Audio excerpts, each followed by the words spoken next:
During my pregnancy, I discovered mysterious letters filled with love and concern. 𝐷 𝐊𝐢𝐧𝐼 when I wake up, things in the air feel almost different. A tangible shift that I can't figure out has happened. I heave myself up. A difficult task with the enormous weight in my middle and the energy that I don't have. The baby gives a disgruntled kick to my ribs, a reminder that the fetus has already turned. He or she is not very happy with the sudden motion. I calm my belly, rubbing it in reassurance. That's when I spot the 2 envelopes on my bedside table. I squint at the nightstand, almost like imaging them. Where did those come from? I reach out for them, the paper foreign in my hands while I turn them over. My name is printed neatly, as well as my address from Virginia. There's no return address, only a name in the top left corner. Cedric. I glance at the door, wondering if he put these here. Why would he address them if that were the case? Why give them to me now? I sigh, ripping one open out of sheer curiosity. The cream paper is covered in cursive lettering, so beautiful and perfect that I pause. I don't know if I should be reading this.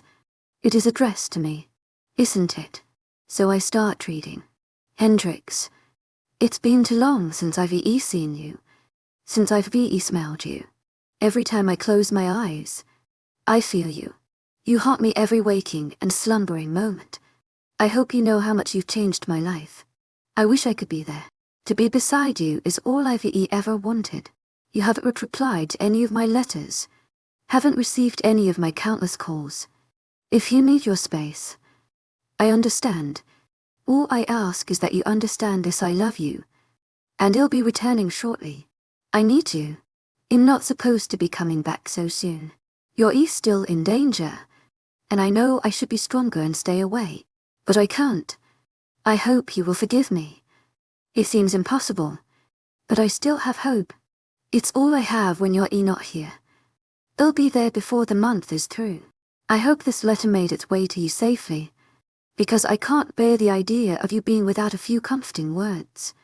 Always yours, Cherry. By the time I'm finished reading, tears are in my eyes. It's not uncommon to be overly emotional when being pregnant, having a ton of crazy hormones and all. But with or without those, I believe it'd still be a mess over this. I don't even have to read the second one. I'm already standing up, and then collapsing when my body goes weak. My head swims, and I nearly black out. I take a deep breath, and then try again. Once I'm successful, up and through the door. I'm racing to get down the stairs. I grip the banister, hoping that Cedric is here. I spent enough time sleeping in his apartment to know that he is an early riser. I flee from room to room, already getting out of breath from the quick movements. I want to find him. I need to talk to him. My body is thrown backwards when it hits a brick wall, but arms are suddenly around me before I hit the floor. I gasp. They're so strong, completely solid. I assume that they belong to Cedric. Then I realize that there's no fuzzy feeling. Ezra stands over me, staring at my face with worry in his eyes. Are you okay? Why are you in such a hurry? He demands in a rough voice. I step away, hoping to dislodge myself from his grip, but holds onto me for good measure. He is treating me like I'm to fall apart. Since meeting Cedric, I prefer not to be touched by any man besides him, so I don't like being so close to Ezra. I'm fine. Why are you here? Where's Cedric? Trying to look over his shoulder and failing. Why are all of the lichens so freaking tall? It's ridiculous. Ezra has to be 66 still, not as tall as Cedric, but tall enough to make my neck hurt from looking up at him. Archie has asked me to stay here while he went to his office to get some work done. He has a lot to do. He pauses, his gaze taking in my face. You're not fine. You're crying. His observation is spot on, and I wipe impatiently at the tears that gave me away. Curse hormones. The letters in my room. Before closing my mouth, it's none of Ezra's business what I just read. Those words are private, and I'll cherish them always. I put them there. I hope you don't mind. Cedric sent them, but they didn't get to you. I thought they should go to you. He wrote them for you. 𝐊𝐲 lets go of me, giving me a sympathetic look. So it was Cedric after all that put them there. It was 𝐿𝐲 innocently returning what was meant for me. I wonder why they didn't reach me. They're addressed correctly to my new apartment. I feel so out of the loop. Once again. That's a question for later though. Right now. To my agent extraordinaire, Madeleine Noben. Heartfelt thanks for your unfailing patience, enthusiasm. I want to find my mate and make things right. I tentatively knock on the door, and all I get in reply is a grunt of acknowledgement.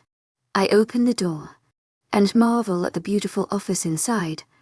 It's large with log cabin walls and a fireplace. Our house has those too. Big open fireplaces that burn real wood. It makes me sad that it's already getting too warm outside to have a fire burning. Imagine that. Me sad because it's not cold enough outside. As soon as I walk in, Cedric's head snaps up to look at me, like he knew it was me before he even saw me. When his red eyes land on me, I feel like I can breathe easy again. It's a miracle, hey? I say carefully, slowly shutting the door behind me and waddling closer to him. He stays deathly still for a few moments with a pen dangling from his fingers. I don't know what I'm going to do. I just want to be with him. Hi, he replies, watching my every movement as I keep growing closer and closer. I feel a sudden memory assail me. Back when Cedric was my professor and I would come to his classroom and crawl into his lap. Improbably too fat to do it now. As soon as I walk up next to him though, he pushes his huge leather chair back, setting down the pen and reaching his arms wide for me. His eyes soften, as if asking for permission. I stand corrected. I step into his arms, and he effortlessly pulls me into his lap. Cedric leans back, and I nestle into his chest. I taking a deep breath of him. I miss this so much. This intimacy.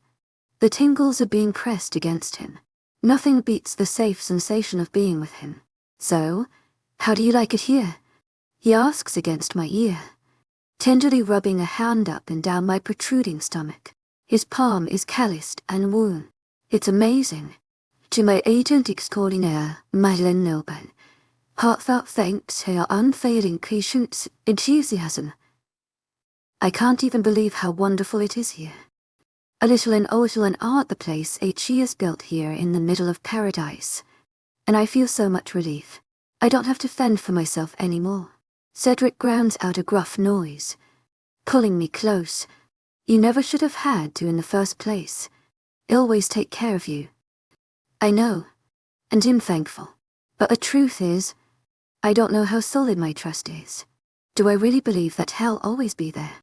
The doubt in the back of my mind says no, but my intuition disagrees. We sent money to you, because you were struggling. Miranda and I both. But it was intercepted, he says stiffly. I perk at the words. I'm blown away by the fact that he just said he sent me money of all things. He tried to help me. He tried to make it right. The more I learn about Cedric's end of things, the more I want to be with him again like we used to be.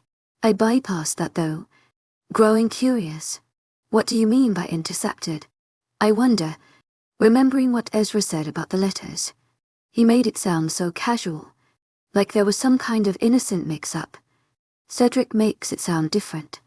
Your little friend Jameson went through your mail as he pleased.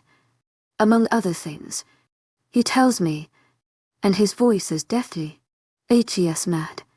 I don't blame him. I'm mad too. Among what other things? I'm scared to ask. I trusted Jameson. It seems I'm always putting my trust in the wrong people. Why would he need to take the money? Go through my mail? Cedric is quiet for a long time. I don't want to rush in. He spends the silence caressing my belly, his other arm wrapped around my back, his hand holding my thigh to keep me in place. Cedric, I press after a while. I came so close to losing you. Both of you, he murmurs into my hair. I twist to look up at him, filled with burning confusion. What do you mean? His eyes are closed. 𝐊𝐲's not quick to explain. Jameson was going to take the baby. He was going to kill you after. If I hadn't gotten there when I did, you wouldn't be alive. I gasped, a stricken sickness slamming into my stomach. Jameson was going to kill me. It doesn't make any sense. It hurts so much. But he took care of me. He helped me. Why would he? I don't know what to say. Jameson was so sweet. So kind. We were friends. I knew that Cedric was pissed at him, but I never knew why. I never could have guessed such a terrible thing. The CPO. They don't want anyone to know that humans can carry lichen children. That's why I didn't know that could get you pregnant. He admit, and it still doesn't add up. Why would they do with our baby? Why don't they want people to know about humans and lichens having babies? They're 𝐊𝐴 purse. And he turns his head away from me. He doesn't want to tell me. I can only assume it's because he doesn't like hurting me with this information. 𝐊𝐴's always been so protective. They say it's to protect human females from being taken and mistreated, raped and impregnated, because the offspring of humans and lichens are full-blooded lichens. That would be appealing to someone wanting to make their own army. But I have my suspicions on that. He explains, and my eyes widen. My baby, our baby, will be a lichen like Cedric. I don't even know what all that entails. I'd never seen his full shifted form. Ezra told me about it. Apparently, 𝐊𝐴's a huge wolf. How huge? I have no idea. What do you mean? You think they have other motives? He nods, looking down at me with a grimace. Not too long ago, I felt the way all lichens feel about humans. I thought they were weak and useless. 𝐊𝐴 𝐊𝐢𝐳𝐸 𝐊𝐢𝐳𝐸𝐾𝐝𝐵 I thought your kind had less value than my own species. His explanation has me sagging. He thinks that of me. I know Cedric loves me, but does he wish he was stuck with me as his mate? I didn't even notice that I've earned myself away until his fingers grip my chin and he moves me until I'm staring up into those phenomenal eyes that shimmer like garnets. I was wrong. As soon as I met you, all of that all went away. I'm relieved, thankful that I'm the one that changed his mind. Well, for the most part. I'm still not fond of the majority of humans. You're my favorite. I laugh at his wicked grin. I'm so happy to be here. I'm so warm and content in Cedric's arms. I know I'm meant to be here. It's my destiny. But many lichens feel differently about humans. What I was annoyed with your race. I didn't hold malice like so many others do. The idea of starting a family with a human would be unthinkable, even disgusting to many lichens. I can only assume that their reason behind killing you and taking our pup is because they wouldn't want a human to raise a lichen child alone, which I admit is not the safest thing. I wrinkle my nose. What's really disgusting is that lichens are so harsh and judgmental. I'm thankful that my mate and friends aren't the same way. Once I'm recovered from the gross feeling, I continue our conversation with yet another question. What's not the safest thing? It's not safe for a human to raise a lichen by themselves, even if they know everything about our race. It's too high risk. And I feel stupid for not grasping what 𝐊𝐴's explaining. But 𝐊𝐴's not being very thorough. Why isn't it safe? Cedric's hand pauses on my stomach, right on the top of the enormous bump. I don't think you understand just how strong our race is. Baby, by the time our pup is 3 years old, they'll be just as strong as a grown human man. Cedric relents, eyeing me cautiously as my mouth drops open. A 3-year-old with the power of a grown man. How is that even possible? I can't imagine it. The image of a little tyke in a diaper lifting a huge dumbbell comes to mind, and I almost giggle. It's comical. If you didn't have a lichen with you to help raise them, you would be in danger from your own pup. As unfortunate as it is, I won't be able to leave you alone with our own children. One tantrum gone wrong could be devastating. He describes playing with my hair absently. Even though it makes sense, it's still weird and all kinds of messed up. Children. Wrapping my arms around his neck. His lips dug up at the corners as he looks at me with so much love and acceptance. We have eternity, my love. I'm sure we'll have as many pups as your heart desires. The idea is appealing to me, spending the rest of time as we know it with 𝐿𝐷𝐷 and all the babies we'll make. I can't wait. It's still kind of weird that I can't babysit my own kids without having someone to babysit me. I muse, not being able to resist staring at his thick, black hair. It's so disheveled and shiny. I love it. So many guys spend a lot of time trying to make their hair look like his. And his is naturally messy all the time. 𝐊𝐢𝐧𝐷 so gorgeous all around. And 𝐊𝐢𝐧𝐷 all mine. 𝐊𝐢𝐳𝐷𝐞𝐿 𝐊𝐢𝐳𝐷𝐞𝐬 heartfelt thanks for your unfailing patience, enthusiasm. I still want to take this slow while I sort through everything that's happened. I need a clear head though. And it's only now that I've realized how calm I am when I'm around 𝐿𝐷𝐷. It is a bit strange, but you can't help that you're human and you have a mate who loves you very much. He fires back, a playful expression on his usually steely face. He only smiles at me. I sort of adore that. I love you too. A rolling sensation greets my words. And 𝐈𝐺𝐻, this baby is so big that most of the time it hurts when he or she moves. They've got a heck of a kick. That's for sure. 𝐿𝐷𝐷's eyes widen, and he glares at my stomach. Calm down in there. You're hurting your mother, he says sternly. And I know 𝐊𝐢𝐳𝐷's only joking. I can see the humor in his eyes. I laugh endlessly, so hard that I start to cramp. There's no way to measure how much I miss this. How much I missed him. I don't know how I thought I couldn't forgive him before. 𝐊𝐢𝐳𝐷 my other half. The way he watches me laugh. The feeling of his rough hands on me. It's all perfect. Once I'm done laughing, I try to catch my breath, which seems to be something I'm always doing. I'm so excited to meet the baby. I tell 𝐿𝐷𝐷, settling back down against his chest. He nods in agreement. Me too. I wish we could know the gender. I'm a little impatient, he admits. And I know the feeling. Originally I wanted it to be a surprise, but now I regret not finding out. Is there any way that we can find out? And 𝐊𝐢𝐳𝐷's already shaking his head. We don't have a lot of medical supplies for pregnancy-related tests and care. There aren't a lot of births in the pack. There are very few children here, but that will be changed with the amount of mated couples we have now. I'm sure we'll be ordering a lot of things for the pack clinic for future use. I think of all the couples other than ourselves. 𝐿𝐷𝐷 and Ezra, Trez Sandra and RYK, and Stacy and Reed. I haven't met Reed, but my friend was sure to fill me in on her new man. She's absolutely in love with him, and I'm happy for her. I can't exactly see Stacy as a mother in the near future, or ever for that matter. Then again, I didn't think I would be having a baby anytime soon either. 𝐿𝐷𝐷 was sure to change that.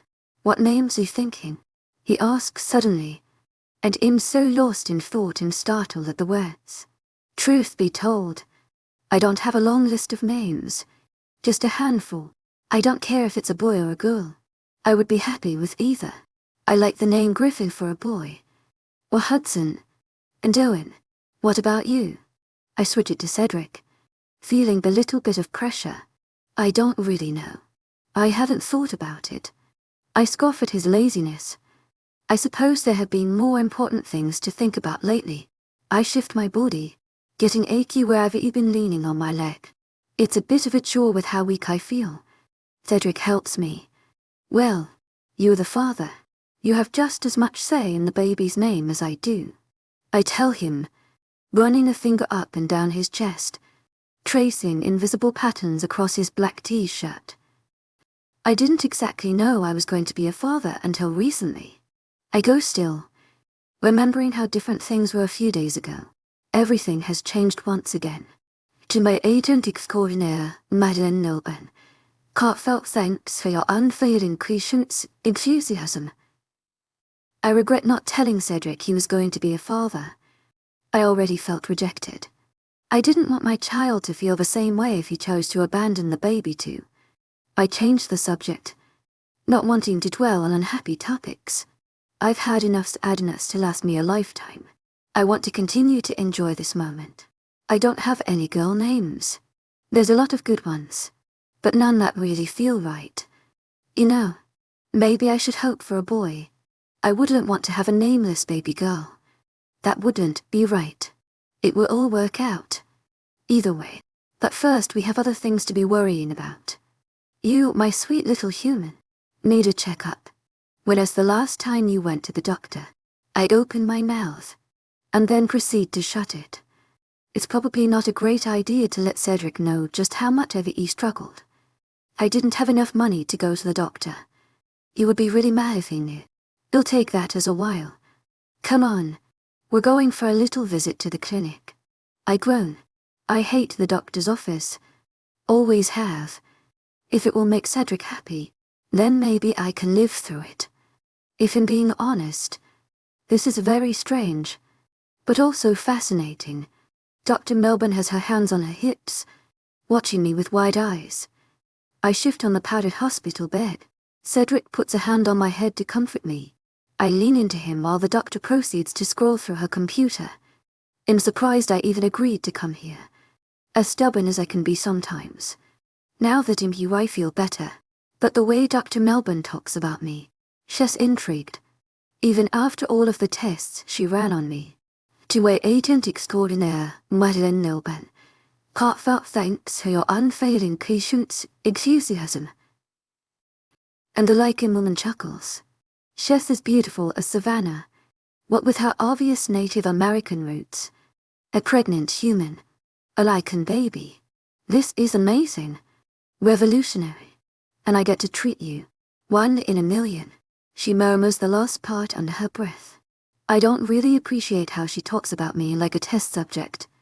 I look away, slightly embarrassed. Just let us know the result. Cedric presses. And, not in a very nice voice. 𝐿𝐸's growing impatient. 𝐿𝐸's been worrying about me. We don't know anything about human lichen pregnancies. She blows out an annoyed breath, pushing her black curtain of hair from her face. Okay. Well, her iron levels are low. Way too low. Same with her blood pressure. Have you been getting dizzy at all? Feeling lightheaded? The doctor turns to me, finally addressing me like him an actual person. I nod my head, opening my mouth to speak when Cedric answers for me. Yes, why is that? Why is she so weak? I can hear his sanity slipping. I press my body against him to calm him. 𝐿𝐸's standing at my side, stiff as a board. She's human. Alpha Vela. Just having an accelerated, supernatural pregnancy. How did you expect her to react? Her frail body isn't exactly dealing with it very well. It's taking all her energy to grow that pup. She's once again scrolling on her computer and pushing her glasses up her face as she squints at the screen before turning to Cedric. She needs rest and care. Things you didn't get while working 2 jobs. Cedric growls at me. Literally growls. And now it makes more sense knowing his species. I roll my eyes, folding my arms over my gargantuan stomach that sticks out like a beach ball. I doubt I look very intimidating to him well. I had to work. I needed money to survive. You're either one who got me knocked up. Cedric's nostrils flare, as if he needs more reasons to feel guilty. He looks absolutely miserable at my comment, because he knows this wouldn't have happened if it weren't for him. But, I'm just as much to blame for this predicament, if not more. I pressured him into sex. I'm sorry. 𝐿𝐸𝐳𝐸𝐬 𝐊𝐸𝐳𝐸𝐬 Heartfelt thanks for your unfailing patience, 𝐿𝐸𝐳𝐸𝐬. But, we're okay now. Everything is going to be fine. You can take care of me all you want. I'm not going anywhere. I mean, it does make sense that my pregnancy would be more difficult than a normal human one. Lichens are powerful, and humans are bland in comparison. I stare at my hands. So weak, so useless. How can I survive here when I'm so different? I won't fit in. I'm not like anyone in this pack. My head hangs. My own mate probably thinks sympathetic. I can't even walk across the room without having to stop to catch my breath. It's miserable. I know he assured me he doesn't mind that I'm human. But will that change with age? Will he come to despise me? The bed dips beside me, and I know it's Cedric just by the overwhelming sense of him. His warm touch. I put my head on his shoulder and he sighs. Our fingers interlock automatically. I'm going to be by your side through all of this. You're my mate. The love of my life. My Una. Your humanity isn't a bad thing. Well, get through it. He assures me, but I know 𝐊𝐲𝐻𝐸 wrong. If I was a lichen girl, I could do whatever I wanted without breaking a sweat. I bet Cedric wishes he could have someone like that. It would be better than being stuck with me. He grabs my face suddenly, carefully pulling it towards his like he always does when 𝐊𝐲𝐻𝐸's frustrated with me. Stop it. Right now. Damn it. Hendrix, you should not be insecure. I love you, baby, and only you. I don't want anyone else. You're perfect the way you are. And if I have to tell you that every day for the rest of our lives to reassure you, I will. You better believe it. As soon as Cedric is finished, I'm on him, pressing my lips to his hungry. I've never loved him more than I do now. He kisses me back, and I never want to let go of him. To my agent extraordinaire, Madeleine Noble, heartfelt thanks for your unfading 𝐊𝐲𝐳 enthusiasm. 𝐊𝐲𝐻𝐸's mine, and it's about time I've reclaimed him. 47 lonesome loser, Cedric POV. My mate clutches at my arm, staring around the pack with wide eyes. 𝐾𝐜 is on her other side, elbows linked together, and I'm glad for it. The werewolf female is very supportive of Hendrix. A good friend. I like her much better than Miranda and Stacy, and I'm glad I refused to let them join us for the tour. I claimed it was because I didn't want too many people with us, but it was mostly because I still have a hard time approving of them despite my best effort. I've been ridiculously busy in the office with work I've had to catch up on, but mostly trying to get into contact with the CPO, who's promptly been ignoring me. We've even gone so far as to say we have their half-dead agent in our cells, but they don't care. They left Jameson to die. I've been at my wit's end with their negligence. Savannah offered to take over, trying to go through the guard to figure out what we need to do to take them down. I gladly took her up on the opportunity. I want to spend the day with my mate instead of sending someone to watch over her like I've been doing. I can tell it's getting to her, treating her like a helpless child. I can't help it. She's helpless. She just doesn't need to know that. As we stroll through the vast green fields, I steal glances at her, wondering how on earth I got so lucky. Her hair is down in tumbles of brown wrinkles and rumpled waves. Her face lights up when I introduce her to any member of the pack, and from the blacksmith to the pack cook, she's happy to meet them. She shakes hands and beams when they call her Luna. She is absolutely perfect for the role. She's so soft whereas I'm hard, so compassionate and motherly while I'm prone to assuming the worst in people. It evens out. Our opposites, and I wouldn't have it any other way. We'll lead this pack together in harmony. This is where 𝐊𝐲𝐻𝐸 and I live, 𝐾𝐜 says with a smile, waving an arm at their little house. Hendrix nods, admiring the building. And you both raise your little brothers, right? She wonders, subconsciously putting a hand on her stomach at the mention of kids. 𝐾𝐜 gushes over her siblings, and how precious they are to her, telling stories as we walk through the woods back towards the cafeteria for lunch. I think long and hard while I tune them out. Hendrix is eager to talk about children, excited for our baby to finally arrive. It could be any day now. We have no idea how long a human-like pregnancy gestation is. I warily her rounded body. After we made up, Hendrix moved into my room with me, and I was relieved. She hasn't stopped making me pay fully in her. Her lack of trust is enough to break my heart. But once she was in my bed, I felt every roll and kick that our pup forces on my mate's poo body. The pup is already strong. I have a feeling that I have no idea how much pain she's going through. I told her I would give her as many pups as her heart desires, but I don't know if I'll want to put her through this again. No matter how much we love our pup when we hold it in our arms, it's pure torture, plain and simple. I have to watch her suffer, knowing it's because of me. I try to bear it, try to get through it, and pretend like nothing's wrong. As messed up as it is, I almost hold the baby responsible. And 𝐊𝐲𝐻𝐸 An innocent fetus. I know it's deplorable, but how can I not be angry at something that's hurting my mate, even if it is my own child? This is Opal. Say hi to your new Luna. 𝐾𝐿𝐷 says once we've stopped outside the cafeteria. Just looking down at a little werewolf girl with her hair cut in a messy bun. She waves shyly, giving a slight curtsy that's nothing short of adorable. Hendrik smiles from ear to ear, blessing the young female with her gaze. It's very nice to meet you. 𝐊𝐢𝐳𝐷𝐞𝐝 Heartfelt thanks for your unfailing patience, enthusiasm. She praises, and the little girl blushes, once the door behind her swings open, revealing Ace. I remember who this girl is. She's the one who was orphaned in the attack on the Green Pack. Ace, one of Ezra's friends, adopted her despite being only 19 years old, a little young to become a father. The blonde 𝐊𝐢𝐬𝐬 cocks his head to the side when he sees my mate. A human. Your mate is human. Hendrik straightens up, startled at his appearance. She backs up, seeking my comforting presence. I never knew how overwhelming it could be for her to meet so many 𝐿𝐼𝐼𝐻𝐿. It must be intimidating.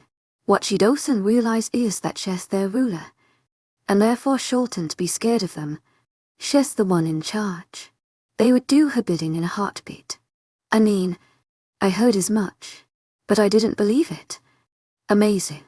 A real-life human. She's so cute. Like a little puppy. He muses, putting a hand on top of her head and shaking her hair. I growl a low warning. Oh, calm down, Mr. Caveman. I'm only kidding. That shit's funny. 𝐊𝐢𝐳𝐷𝐞𝐝 Heartfelt thanks for your unfailing patience, enthusiasm. Looking down at her. Man, you're young. Guess we need to open a high school around here. Of Ada. I glare at him while he elbows me in the ribs. He sees my reaction, and lifts his hands up innocently as he starts to back away. Opal follows closely behind him like a shadow. Jeez, who spit in your chicken nuggets this morning? After 𝐊𝐲 is gone. 𝐾𝐿𝐷 shakes her head, taking Hendrik's hand to lead her into the cafeteria through the heavy wooden doors. That's AC. 𝐊𝐲 is about your age. He thinks 𝐊𝐲 is a natural comedian. He doesn't realize how stupid he really is. She explains, sitting at a nearby table and motioning for my mate to do the same. Hendrix follows, obviously recovered from Ace's appearance. Was that his little sister? She wonders, and 𝐾𝐿𝐷 shakes her head, looking over her shoulder even though the pair are long gone. He saved her. Rogues killed her parents. Hendrix raises an eyebrow, glancing at me with a confused expression. 𝐊𝐢𝐳𝐷𝐞𝐝 Heartfelt thanks for your unfailing patience, enthusiasm. Before another word comes out of her mouth, the swinging doors that led to the kitchen fly open. Hiram, the assistant pack chef, wheels out a large cart with our food, burgers and fries, something simple and for my mate. I thought I would spoil her today, keep her well fed and strong as she carries my pup. The large 𝐿𝐼𝐼𝐻𝐿 stops, handing us our plates. He smiles at Hendrix carefully, sensing her unease. He bows to her, his dreadlocks hanging forward as his head almost touches the table. His purple eyes glisten with mirth. My queen, he rumbles in his thick Jamaican accent. Hendrix frantically looks at me. She's not used to being called that, not entirely happy at the idea of becoming royalty. It's too much pressure on the poor thing. I smile knowingly, placing a hand on her shoulder. Thank you, Hiram. Nodding at the lichen as he leaves us to go back to work. Hendrix's eyes are wide, softening when they land on the large meal before her. I eat in silence, hardly paying attention to my food as I keep an observant eye on my Luna. What Dr. Melbourne told me didn't go unheard. As soon as Hendrix was out of earshot, she gave me very clear introductions. Lots of food, lots of water. 𝐊𝐢𝐳𝐷𝐞𝐝 Heartfelt thanks for your unfailing patience, enthusiasm. Walks to keep her blood flowing, but not to overdo it. If she's getting too tired, She needs a break. It's my responsibility to watch after her. I have to be constantly vigilant. Turning my head down, I clench my jaw. I should have known it would be a struggle for her to carry her like on pup. She's mortal. She's human. And I'm the biggest idiot on the planet. Eventually, 𝐾𝐤𝐬 has to go pick up her little brothers from the daycare center. She's all smiles as she hugs Henrik's goodbye, promising her that they'll see each other soon before disappearing down the path. The sky has turned grey, filling with rain clouds that are typical for the springtime. It hasn't started raining yet, but I assume it'll be pouring later this afternoon. I want to take Hendrix back to the house, maybe for a nap so she can recharge. She has other ideas, and she's nothing if not determined. She grabs my hand, leading me into the woods. Her eyes are wide and curious as she gazes through the treetops as birds free branch to tree branch, calling with their unique songs. I think of the perfect place to bring her, and I take over with the leading. Hendrix doesn't know these woods like I do.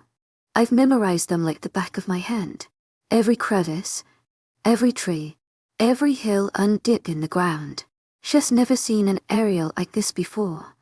I plan on impressing her with the beauty of the place she'll spend the rest of her existence. It's hard for her to keep up, so I slow my pace, but eventually it's entirely too much for her. We face a steep climb to reach the destination I have in mind, so I sweep her off feet. I hold her bridle style, her legs slung over my arms while I climb the hill with determination. She barely weighs anything. Even if she is a little rounder than I first found her, she'll always be beautiful to me. I think Hendrix's eyes might explode with how big they get when she sees the field. I grin. It's one of my favorite places in the pack to get some peace and quiet, besides the cliff edges, which are far too dangerous to take her. She wriggles in my hold, wanting to get down and see the wildflowers for herself. I let her, watching her with adoration as she explores the field. She stops, putting her hands on her waist as she looks up at the grandeur of mountains surrounding us as they peek through the fog. They're enormous, and all around us. It's a magnificent sight. What is the range called again? She wonders, turning to look up at me and looking a little surprised that I'm in such proximity to her.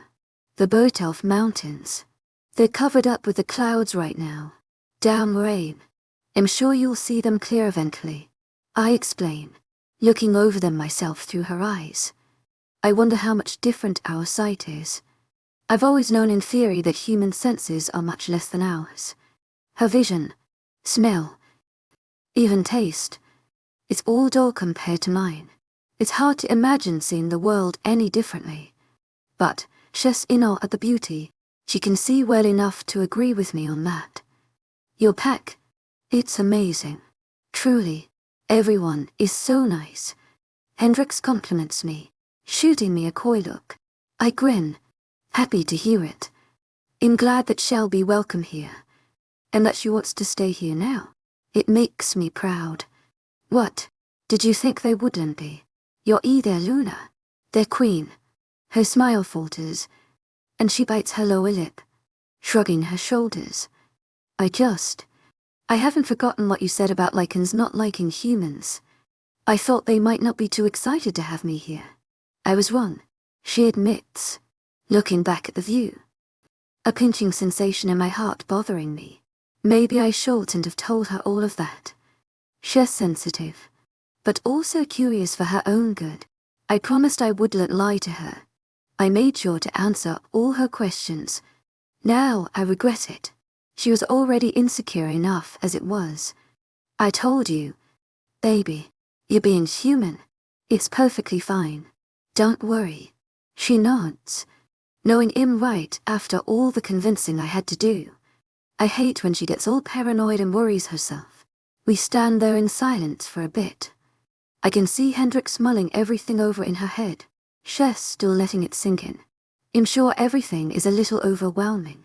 You would think she would have her fill of it, but she's asking more. What are rogues? She questions out of the blue. I turn to look down at her. What? I ask back. She huffs. 𝐾𝐤𝐬 said that the little girl, Opal, her parents were killed by rogues. 𝐊𝐲𝐬, she elaborates. This isn't a conversation I wanted to have on our day off together. She insists on being well informed on our universe. As much as I hate it, I also love her thirst for knowledge, and her keen interest in my world. I wipe at my forehead, wondering where I'm supposed to start with this one. Well, a rogue is a werewolf that doesn't belong to a pack. Some are peaceful loners. They just want privacy, and others are more antagonistic. I sigh, hoping that's enough to satisfy her. She folds her arms, waiting for me to continue. They attack werewolf packs, humans, other creatures trying to live their lives. The god takes care of them for the most part. Her eyebrows furrow. It's sort of like the CIA, except it's run by supernaturals for the protection of supernaturals. While the CPO makes laws and organization, the god is sort of like our police force. They arrest and investigate like any government. Hendrix nods. And I think she's done. But I'm wrong. Can lichens be rogues? Not exactly. While the majority of werewolves stay in packs, lichen packs are more rare. A lot of lichens are solitary. Some have small packs like ours. I explain, wiping away her worries as small lines begin to appear on her face. No werewolves would invade our pack. Not only are we heavily guarded and much stronger, werewolves are terrified of us. Typically a werewolf will take one look at our shifted form and run for the hills. I laugh, thinking of how many terrified creatures I've seen turn tail when they see me. It's almost funny. Hendrix is awfully quiet, and I trail off mid-chuckle, turning it into a fake cough. Why does she look so concerned? I'm about to ask when she attacks me with her words. Can I see your shifted form? She rushes out. Like she's scared if she doesn't force it out she won't be able to say it. But I catch every word. I blank, not knowing what to say. I never thought she would ask such a thing. I realize that of course she would want to see my other side. It only makes sense. She's my mate. She's curious. It's just that I'm terrified of terrifying her. I don't think that you're ready for that, baby. I admit, rubbing the back of my head. My sighs would overwhelm her. She'd run screaming. How odd is it that only moments ago, I was thinking how funny it is to watch people run away from my wolf, and now it's the last thing I want. Why does my species have to be so damn scary to humans? She puts her warm hand in mine, a smile on her beautiful face, telling me it will all be okay, and I actually believe her. I heave a sigh, pretending to be annoyed. To my 𝐊𝐢𝐳𝐷 𝐊𝐢𝐳𝐷, heartfelt thanks for your unfailing patience, enthusiasm. But no screaming. My ears are very sensitive. I try to lighten the mood with some humor, and fail. I'm nervous. It's just like the time I revealed my bizarre eyes and just hoped for the best. It was a similar situation. I was too keen on showing her my oddity, but Hendrix was insistent, as she always is. She didn't mind much when she saw me half-shifted either. A small miracle. I can only hope that she has a similar reaction this time around. Turning my head, I crack my neck before stepping back and taking off my clothes. The human airs to blush and look away. It's nothing she hasn't seen before. But I don't bring that up. I'm too busy turning into a beast. My shoulders hunch, growing and stretching as my bones snap and fuse, lengthening as fur sprouts out of my skin. I'm dimly aware of a gasp as my body lifts from the ground. I'm getting higher and higher, my shadow growing larger as my body morphs. Once I'm done, I lick my snout, testing my powers as I walk closer to my mate. I bend my head, putting my nose over her as she stands there looking up at me from between my paws. Her mouth is hanging open, and she has to bend her head all the way back to look into my eyes. I realize that Hendrix is so small that she only comes halfway up my legs. She doesn't seem to care. She hasn't run yet. I chuff in amusement, deciding to lay down in order to avoid overwhelming her. I curl up on my side several feet away, waiting for her to join me. She does, but slowly. She cautiously walks up to me, observing me with wide eyes as if she'll somehow scare me off. Her hand comes up, a timid tremble to her fingers as they brush my fur. Closing my eyes, I let her pet my chest, my front legs on either side of her. Before long she eases her whole body into me, and my hair is so thick and fluffy that I can't see her anymore. I chuckle, leaning down to touch my nose to her little head through the fur. hendrik stretches her arms all the way out, almost like 𝐊𝐲𝐸 giving me a hug. It's adorable. Finally she backs away, slouching against my leg as she uses it to help her sit down on the ground. The grass up here is soft and bright green already, because it's much closer to the sun. Flowers of every color cover the field. A fitting scene. Hendrix runs her fingers through the fur on my leg. Her pale fingers a stark contrast to my pitch black color. I purr softly at the affection she gives me. It feels so good to have my mate touch me. I didn't expect her to actually like my beastly form, treating me like a puppy rather than an enormous wolf that can take down anything in its path. It's kind of endearing seeing her this way, so careful, so gentle with me even though I'm stronger than she'll ever comprehend. Who knows, maybe in few times she will see me fight. I hate the idea of it, her being so close to violence. You're magnificent. I never imagined that this was inside of you all along. Hendrik says, her voice filled with wonder. I put my head down, laying it right in front of her, my eye looking down at her. She reaches out, petting my face. I wish we could still talk while you're like this, but that would be kind of weird. She muses. I chuff again, and she laughs. What I wish I could tell her is that we don't need to communicate to enjoy each other's company.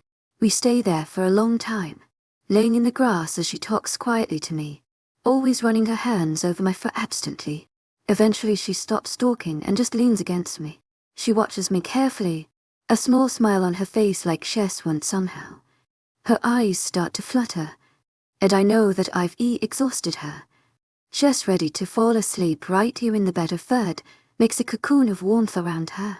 As happy as I am with the idea of her sleeping in the safety of my paws. It's about to rain. I flick my gaze up the sky.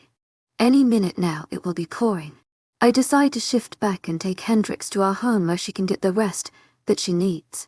She hardly moves when I lift her into my arms, starting for the house completely barefoot as I always am. Hendrix makes a small noise, burrowing further into my chest as she sighs. Even in sleep she knows I'll watch over her. I just wish that she trusted that natural instinct when she's awake instead of making it clear that she no longer has faith in me. I suppose I deserve it, but I'll spend the rest of our lives trying to make up for it. 48 You have my heart, 𝐶𝐵 POV.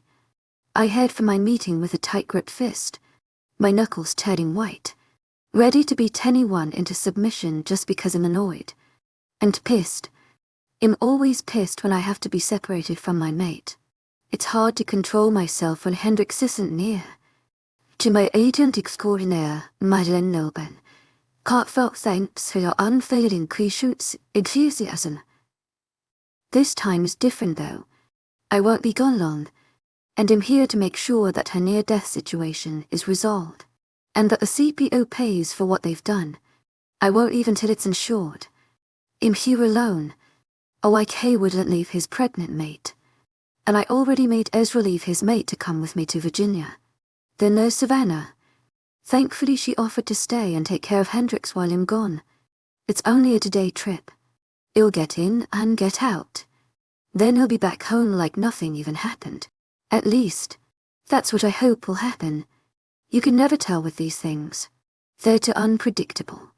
I never would have guessed that I would ever have to deal with something like this. CPO agent sent to kill my mate. An operation that knew about the possibility of a human-like conception. It just sounds like some massive conspiracy theory.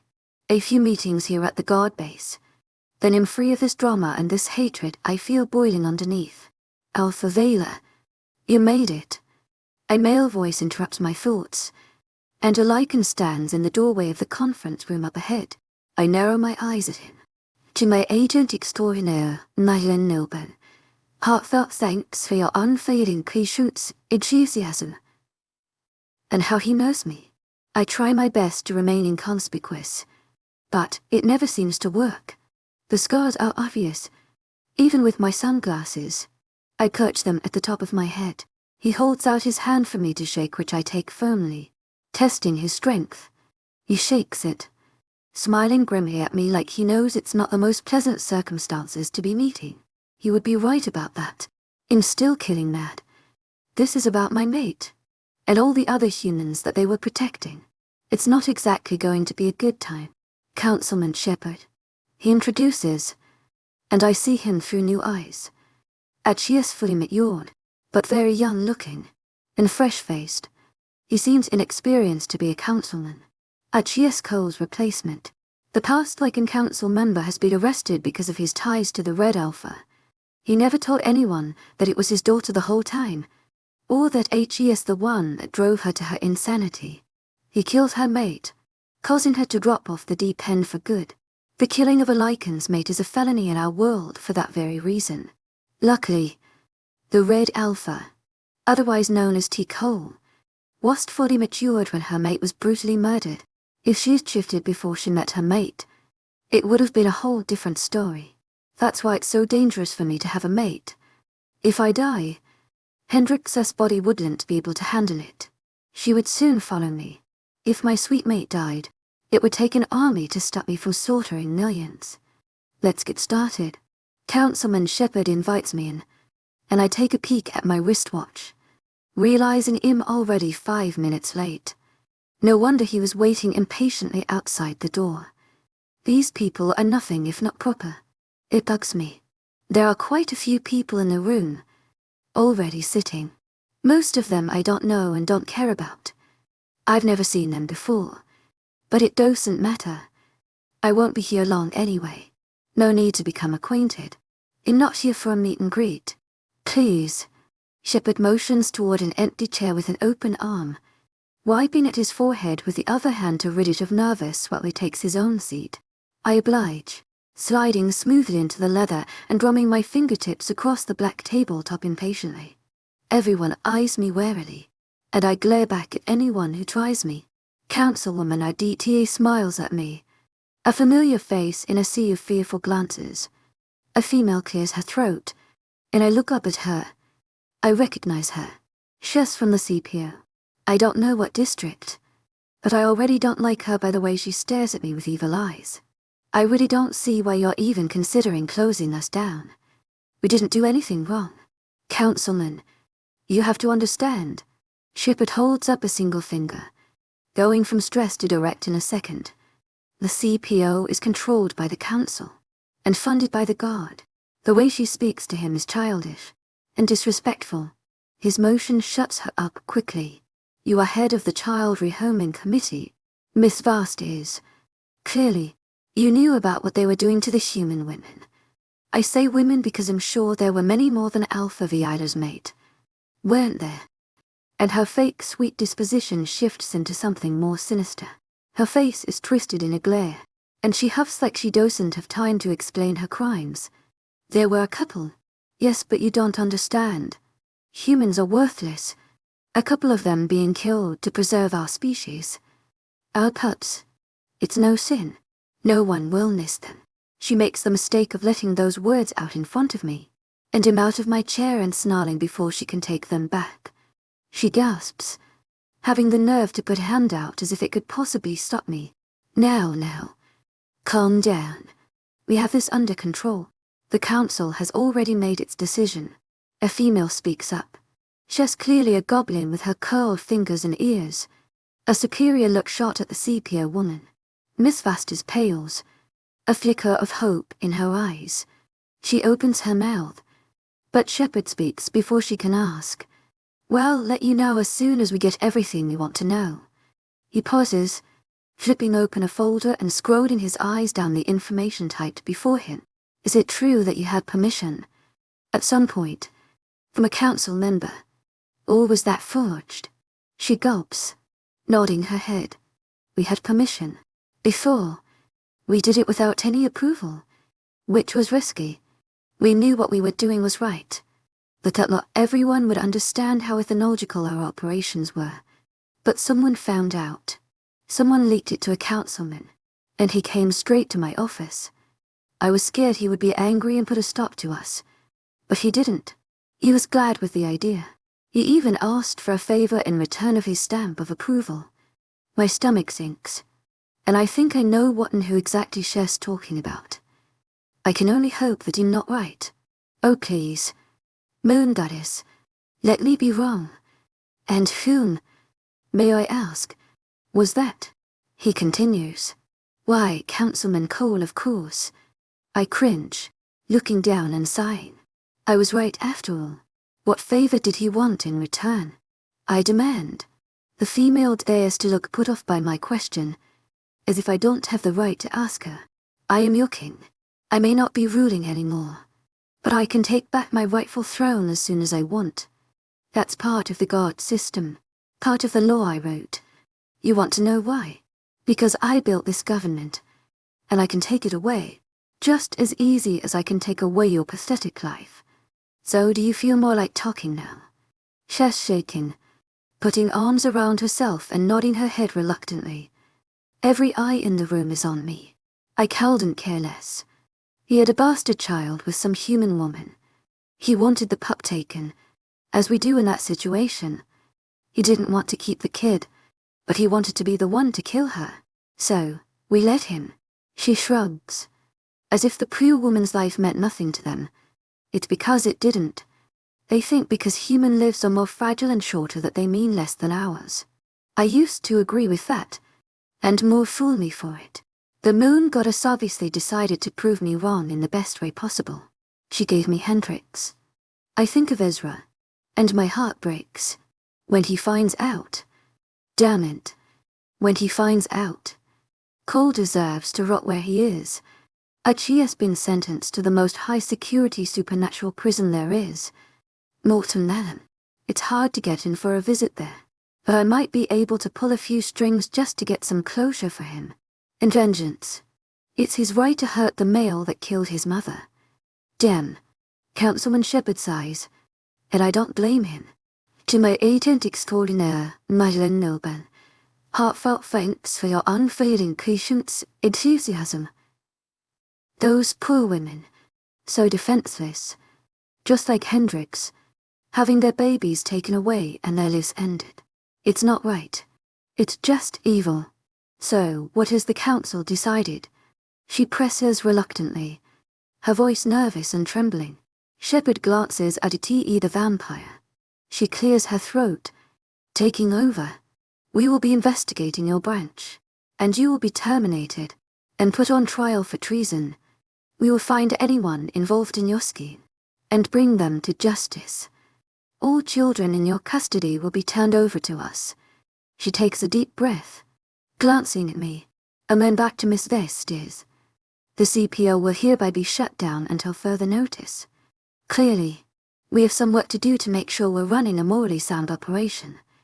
Best as it had gone mostly quiet, but gasps at the last revelation, along with a few others on her team. They've all been silent until now. They yell their objections. They're furious. One idiot stands, slamming a hand on the table in outrage and glaring at 𝐶𝐵 and 𝐷𝐷𝐻. This isn't fair. The vampire earl stands as well. What's not fair is the way you treated those poor females. She looks to the door seconds before it opens. A flock of guard soldiers marching in. All 𝐷𝐷𝐻 has to do is nod her head towards them, and they take them away. Several fight, kicking out and trying to get away from the highly trained officers, and failing miserably. Some cry, some even sob. Others are begging for their release. They're carried away, screeching profanities and cursing our names as they're brought to somewhere where justice will be served. Justice that's long overdue. 𝐷𝐷𝐻, I say simply. She turns to me with raised eyebrows. 𝐶𝐻's in the middle of packing up her things after everyone has been dismissed. Was that not sufficient for you? To my agent extraordinaire, 𝐊𝐲 𝐬𝐻𝐿𝐬, heartfelt thanks for your unfailing patience, enthusiasm. Cocking her head in amusement, I shake my head, leaning closer to her as many council members stand to leave. The meeting is over, and people have places to be. This trying is insane. The CPO being closed for any amount of time. They've been operating for over 2 years. I'm sure everyone has something to do as they scramble. I need information on the favor that Cole asked for. The lichen pup he has with a human woman. It's my gamma. Cole is his father, and we had limited knowledge on his mother. But I put 2 and 2 together. I trail off, letting her figure it out for herself. Her smile sags. She puts her hands on her hips. They'll see what I can dig up for you. But you owe me one, Aditya says, and am immediately taking her hand to shake it yes. I insist. It'll be indented for you. Please. He needs it. They'll see what I can do.